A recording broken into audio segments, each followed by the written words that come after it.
Hello, friends. Should we do that again? No. No. No more numbers. Should we start over? Nope. Okay. No. Hello, friends, and welcome to the Cinemondo podcast, where technical difficulties sometimes happen, and we leave them in. We leave them in so that you can learn. If you're a budding podcaster yourself, you'll learn from our mistakes. And if you can point out the actual mistake we made in the comments below, then you get a prize. And tell us how to fix it. Stickers. That's more important.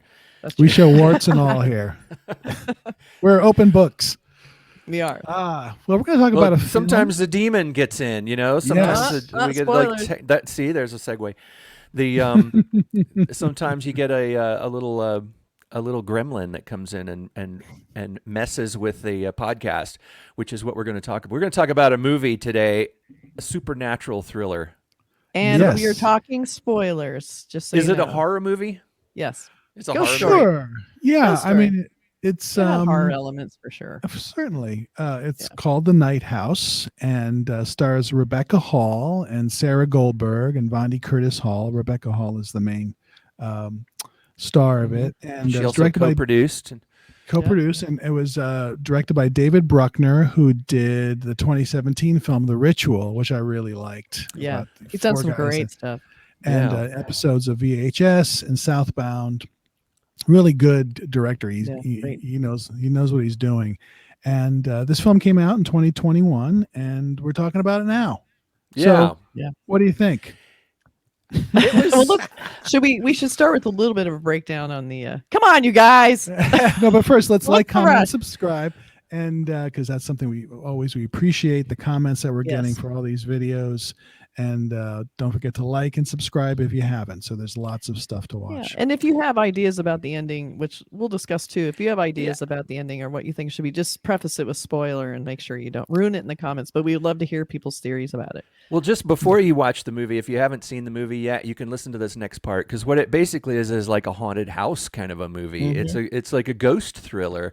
Yeah. We did a trailer reaction of the trailer, and in the trailer, I mean, you can see what it is. It's kind of like, this woman is being sort of tormented by what appears to be the ghost of her dead husband. And, it's not like a big giant house exploding and levitating and colored lights flying around. It's grounded. Stuff. In fact, because you mentioned a trailer, maybe we should run it, because this is full light. So I'm going to run the trailer. That'll tell you about the movie. Yeah, we'll get a little.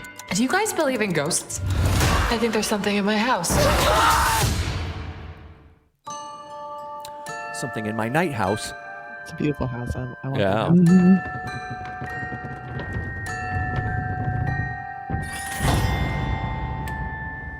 Like what they did with the logo. Took the boat out on the lake.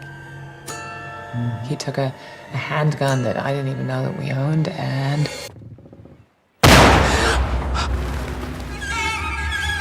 did he leave a note? He did.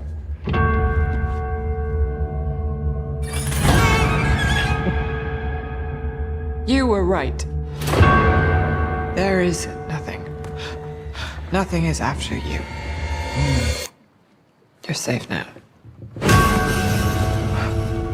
You said you were safe? Safe from what?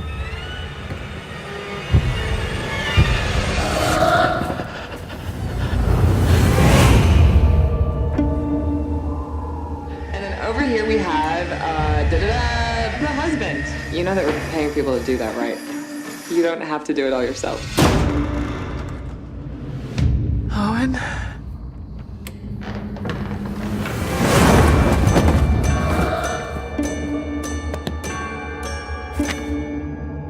I didn't think we had secrets. Everybody has secrets. It's our house. But backwards. What the hell was he doing? No idea.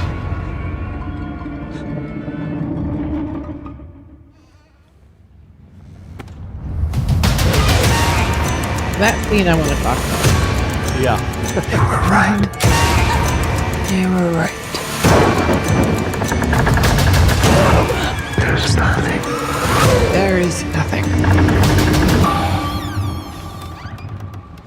love that. Yeah. You're safe now. Safe from what? Maybe show too much in this. My gosh. Well, I think in context, I mean, I watched this trailer. I had no idea. Way too much. It As far as should I'm have been- concerned.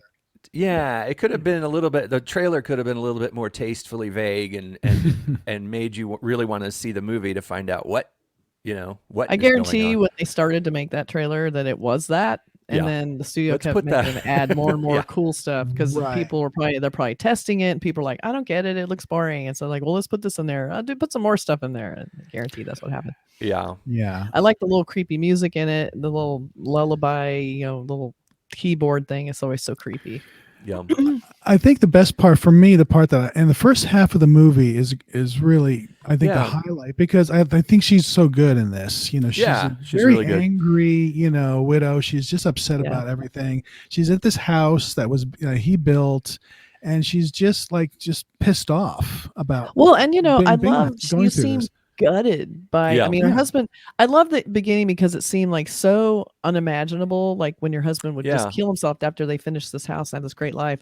Next thing you know, she's all by herself. And it's like, I think they did a great job of taking their time with that in the beginning of her just being Absolutely. almost non-functional, like trying to act normal and not normal. And there's a great scene where she's a teacher.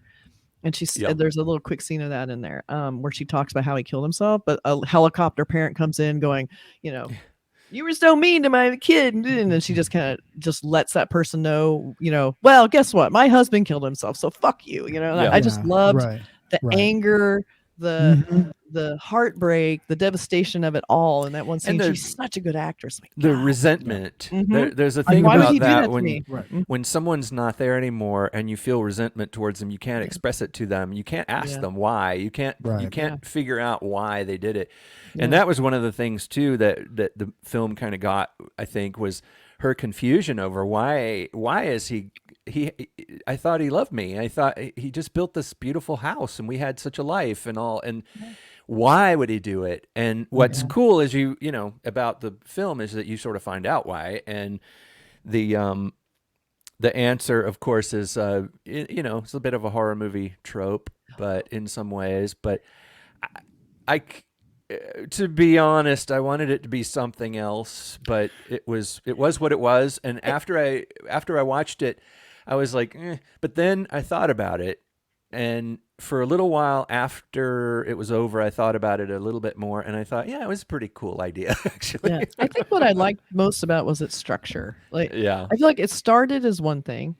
And I loved the whole idea of like she finds some stuff their husband left, like some floor plans that she didn't know about, some like women that for some reason he was calling, or phone numbers or names written down. And I love the idea that your husband's gone and you have to go through your stuff and you discover the secret life. And that alone was great. And then you find out the secret life is getting darker and darker. It was this progression, the stairway to the ultimate resolution, which granted a little confusing and weird, but I like that it sort of became a bunch of different movies all at the same time.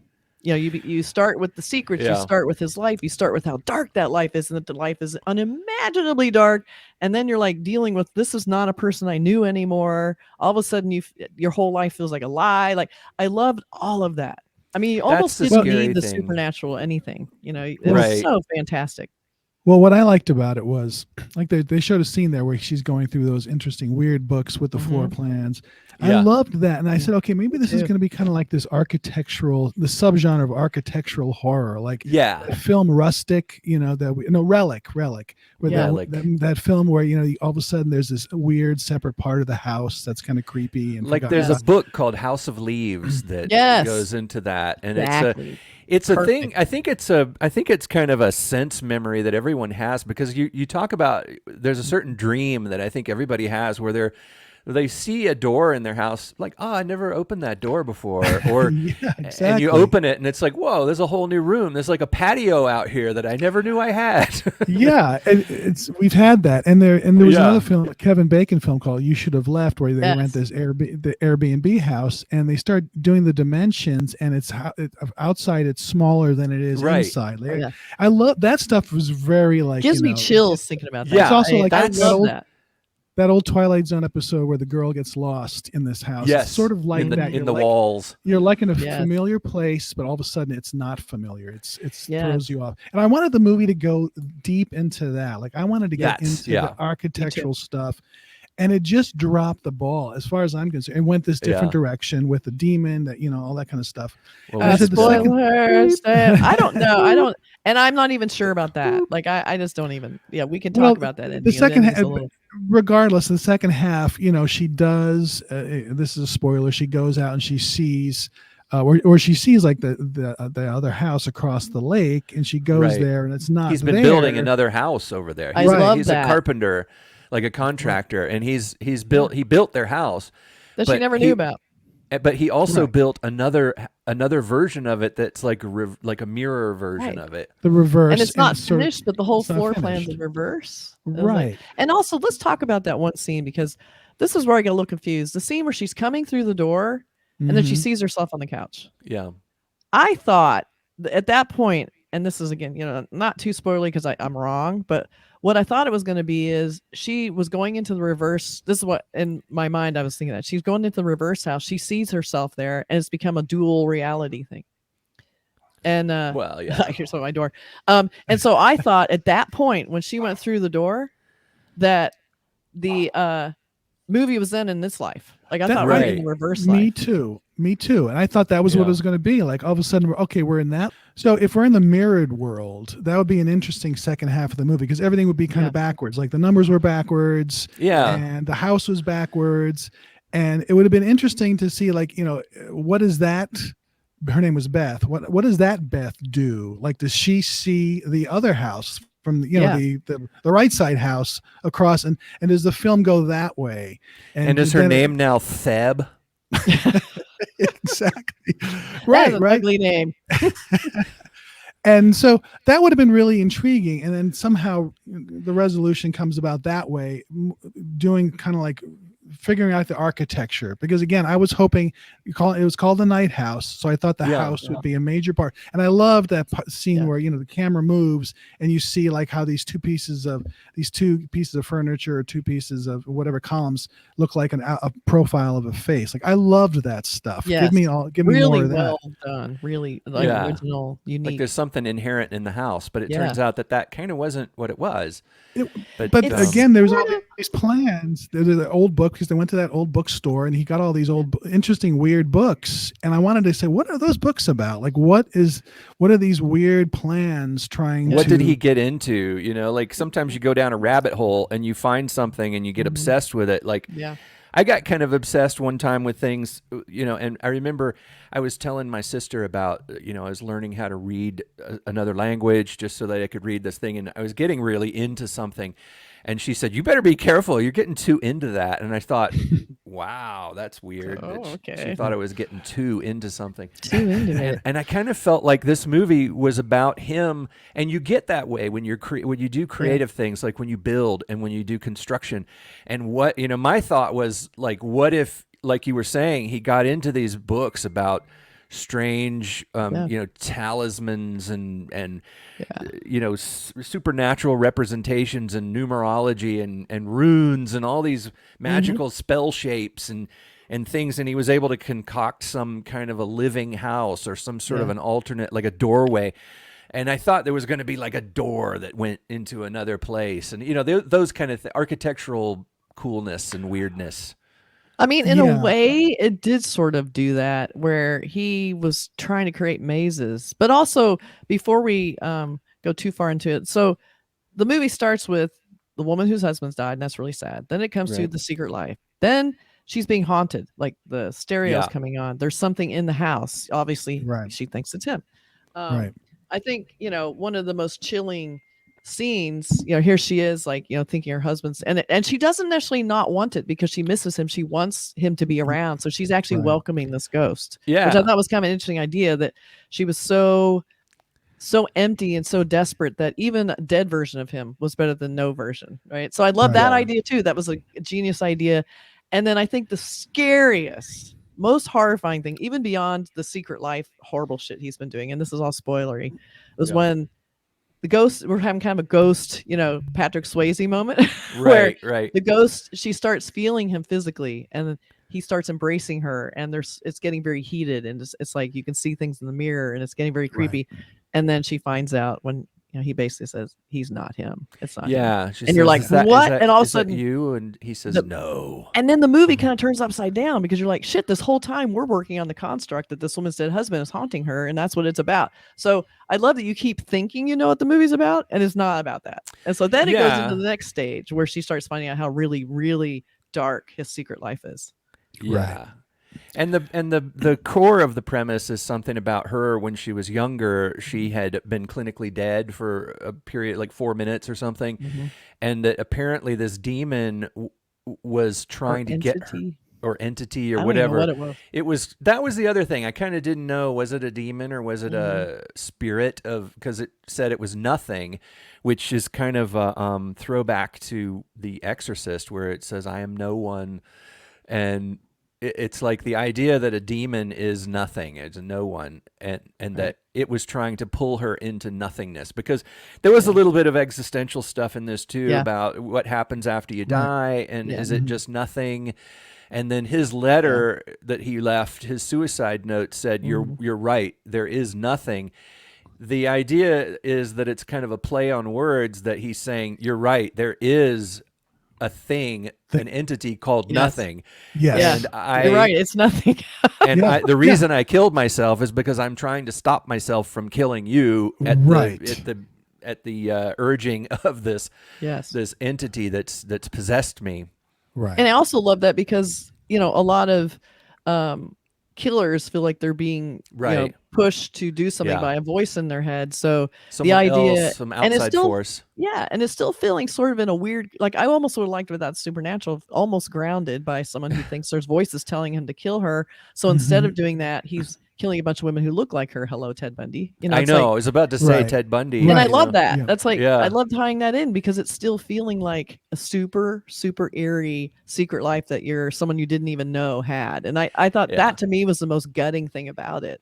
Well, isn't that the most, to me, that's the most horrible thing you can imagine, is that the person that you love and trust is a monster. Right. And it goes back to things like, Rosemary's Baby, which I bring up all the time, which is a classic example of somebody just selling you out, somebody you thought you loved basically prostituted you out literally to Satan, and in this case it's somebody that you thought or that you loved who is actually fighting against this thing and trying to save you because he loves you so much, and he's basically killing a whole bunch of other strangers in order to preserve the life of the woman that he loves, and he basically saved her by ending his own life. There's a great scene early on when she starts seeing those photos, and there's that photo in the bookstore where it's kind of looks like her, but not sure. That was really creepy too. Yeah, that was I love that stuff. The kind of like when she's her investigation early on about what was really going on with my husband is the highlight of the film, and also what's this house about. And then for me, and that's why I sort of was disappointed. The second half got a little bit. It turned into something else, which is fine. But it felt a little more conventional with some of the scares, with the bloody footsteps and all that kind of stuff. That didn't really register with me. I wish it had kept going with what's going on with the dual houses, the reverse of that stuff was more fascinating to me. I wanted it to be more arcane and complicated and more Clive Barker. Yeah, honestly. Like down into the depths of some other reality that we can't even barely comprehend. Right. And it doesn't have to wall. be have to be huge effects. It can be just simple things like what they were showing, like when you're moving the camera and you see the profile. That's the subtle stuff that can creep you out. And it got to me, but then it got very conventional and sort of like, for me, sort of like, okay. Well, that's the thing about horror films, and one of my pet peeves about a lot of horror films is what you're talking about, is that you don't have to do the big special effect. And when I think about all the horror movies that I like, and I like a lot of them, some of my favorite films are classified as horror films, but I think the moments in them that are my favorite moments don't have anything to do with the special effects. They're the those little things. Like Kathy was just saying, that moment in the bathroom where she says Owen, and he says, "I'm not Owen." You know, that is the goosebump moment. You know, it's not a special effect. It's 8 words or whatever. It's a concept. And when you think about your favorite horror films, think about what was the moment in that horror film that really gave you the willies and made you gave you the existential creeps, and it's the thing you think you see, or the thing you don't see. That's because we can put ourselves in the shoes of that, of what we're seeing. That's or the realization. See, that's a good point. Like when he said that, we were inside our head hearing that also, because we were kind of like, wait, what? Yeah. Like all of a sudden, everything we expected from the movie turned upside down. So, and a lot of it's the strength of her performance all across the board, of just being so emotional. And I also loved all of her friends thinking, dude, you got to calm down. Like, stop researching your husband's secret life. Stop. You're just making shit up. Like, everybody kind of made her feel like she was crazy, especially with that creepy, cryptic note. Like, they leave this note. And her just continuing to pursue this, and all the friends getting concerned. And I love the friends kind of like, "Are you okay?" It's like, and her friends were great too. The reactions were nice and real, realistic. And they saw that she was really drinking a lot, so that she, it was like, you need to stop. And do you want me to hang out with you? Do you want me to sit here with you? Right. It's that kind of stuff is very real, and the idea of just kind of letting someone kind of ride something out. It's exactly. Like you're not gonna fix somebody by saying, "Come on, cheer up, smile, come on, let's go." She's going through a rough patch. We're here if you need us. But they get that she's probably going to have to process this way. But when she starts going in deeper, they start getting worried, and we're not sure either, like exactly if this is healthy. Right? And I love that too. That we're kind of like, maybe she shouldn't be looking into this so much. And then, but when she finds the house, I think that was another. That's where I feel like the movie kind of opens up even more. Where I'm like, now what is happening? Because you keep thinking you've got the revelations, and then the more come, and the movie keeps changing shape, and it's like, what? Because her neighbor, Vaughn Curtis Hall, sees her. Yeah, he's great. He doesn't want her going back there. Yeah, and so he has some secrets too. Yeah, what are you doing over he here? Saw him. He knows about the house. I think a little bit of suspicions that her husband was doing something, cheating or whatever worse in the house. More than suspicions, he caught him, and he caught him with the woman, but not a dead woman, right? But then the husband came back to him and said, "Please don't tell anyone." And I have these urges, and it's just not good. So he knew there was something kind of weird going on, and And I love that his solution to this was to try and figure out a way to create mazes that whatever this voice is telling him to kill his wife, that he can somehow trick it, which he did for a while. Like in the house that was backwards, he'd kill women, and it seemed like it silenced the voices for a while, and he was okay. But then they would start coming back. And I love that you're still not sure. Is it mental illness? Because it could be, and they kept it just under that simmer level of like, how creepy is this going to get? And I agree with you on the ending. I feel like it was so strong to that. And then to take it to where it went, it felt like kind of a little bit of a cop out. Like, oh, so it is it is a demon and it's haunted, and so and like you were saying before, it's almost like not enough of a concept that a demon would want to go to all that trouble. Like Kathy was saying before, it's like, just wait a little while. What's time to a demon? Aren't you eternal? Don't you live for eternity in the north winds and the demons desert? Got a lot of 50, 60 more years, you're done. they got a lot of souls to get to. There's a big to-do list, And maybe it was just fun for him to torture the husband, to make him kill people. That might have been fun for a demon. I don't know. That's what they do. It's kind of the But job. I did think it was interesting at the very end when there's a scene, and I hope everyone has seen this movie before they're hearing our podcast because we were spoiling the fuck out of it. Yeah. Where she goes down to the boat and is sitting in it. It almost feels like a vision. You're not totally sure she's in the boat, and her husband's in the boat nude. Yeah. And they're sitting in the boat, and at first I was like, is this a husband warning her that it's all okay? But then she figures out it's not. This is actually talking to the actual demon this time, and he's actually trying to talk her into it, like, come on, just coming over, you can see him again, come on. Yeah. And it felt very idyllic in a way, and of course, I'm sure the nudity didn't hurt, she's trying to convince her, and then and that there was a little suspense on what would you do. I mean, I almost feel like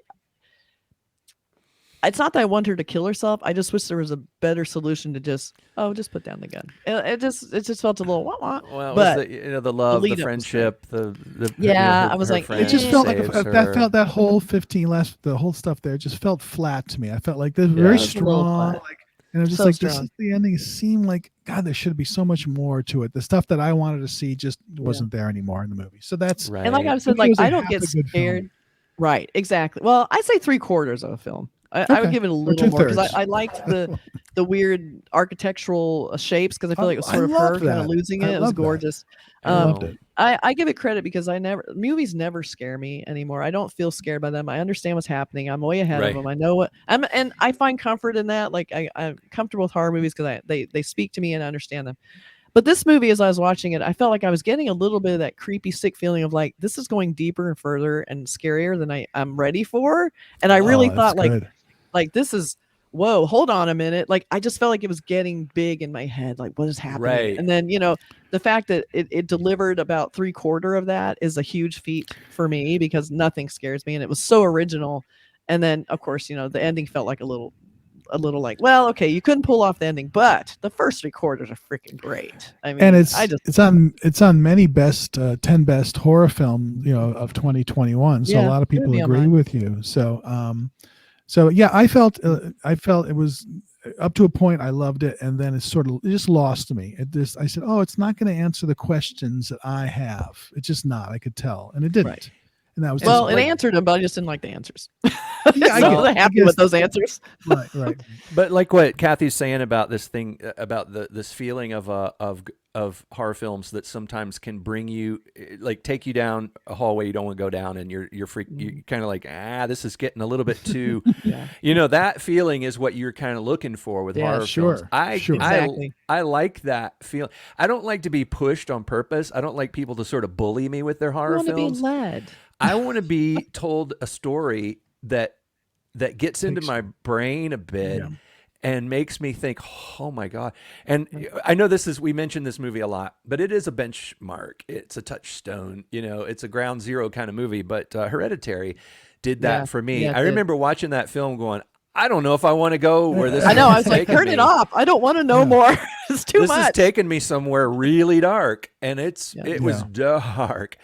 And this movie did have those moments of, where anytime you address the idea of the death of a loved one, that's hitting low, that's a low blow because everybody has that fear. That's like primary number one fear, the death of someone that you love and the loss of someone, and that loss, that feeling of they're not here anymore ever. And you cannot you can't ask them a question about this letter. You can't ask them why you built this house. Why did you build this house in the woods? Yeah. Why did you get this book? What does this mean? What were you drawing? And then you feel like your grief is wasted because you didn't even know this person or your whole life was a lie, and you're like, the whole bottom falls out of your life. I mean, and she's thinking that's that he's cheating on her with all these women that look like her. It's basic. She thought it was just a simple, secret life of he's kind of like just cheating on her with women that have the same. They were all hair, younger, Yeah. Yeah. But I'll tell you, but she was amazing. She really just watch it for her. Her performance is great. I've always liked her in everything. She totally carries it. She's in every shot. Yeah, she's great. Yeah, Rebecca. And she seems really smart. Like she wasn't doing a bunch of dumb stuff that would irritate me. Like everything she was doing, I felt like, yes, do that. Yes, do that. She felt very strong, capable.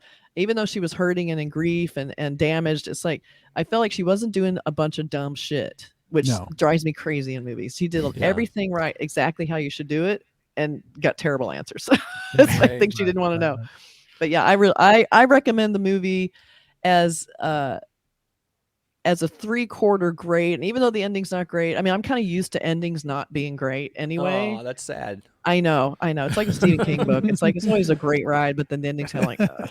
But it's like, watch it just for the sheer joy of Rebecca Hall and this amazing setup and some incredible structure of a horror film and beautiful visuals. It's like, it is worth it to get to it. It really is. And extremely well directed. The ending doesn't necessarily kill it. It's just a little like, okay. But it's not like awkward terrible. It's just not at all. Not at all. The movie builds it up to be more. I think you want more because the movie is so good that you're like, this ending's gonna blow me away, and then it almost falters under its own weight because how do you pay that off? What can you do with it? Yeah, what do you do? And I don't have a better ending. I just wish it. Sometimes you're like, well, what they should have done is like, I don't know what I would do with this ending, but I thought of a few, but I'm not going to go into it here. The writer in you. But anyway, I still recommend it, even though it didn't have a great ending. The Night House. Yeah, it's available streaming everywhere, and we see it for her performance and a lot of great direction too by David Bruckner. Yeah, it's got moments. It's got enough moments in it of scary scary, cool haunted house ghost stuff that. I mean, it'll give you the chills that you're probably looking for. And you know what? Some people might really love the ending. It might be might be. Let us know why we if we're wrong on that. That's why I want you guys to tell us in the comments what you think of this movie and the ending, and what would your ending be if you didn't like it, or maybe you liked it and tell us why you liked it. I would love to know why. Or did we miss something? Or let us know if we missed something. That's another thing. It's like we might be, there might be people saying, no, it wasn't a demon. It wasn't, It was the other guy. Yeah. Anyway, so comments, subscriptions, Night likes. House. Love it. So the Night House. Thanks for watching. Also everybody. check out our trailer review. And we have a trailer reaction to this film also that you can look for, that we did a long time ago because it took forever to come out. I know. See you next time. Take for granted. Thanks for watching, everybody. Bye now. Bye.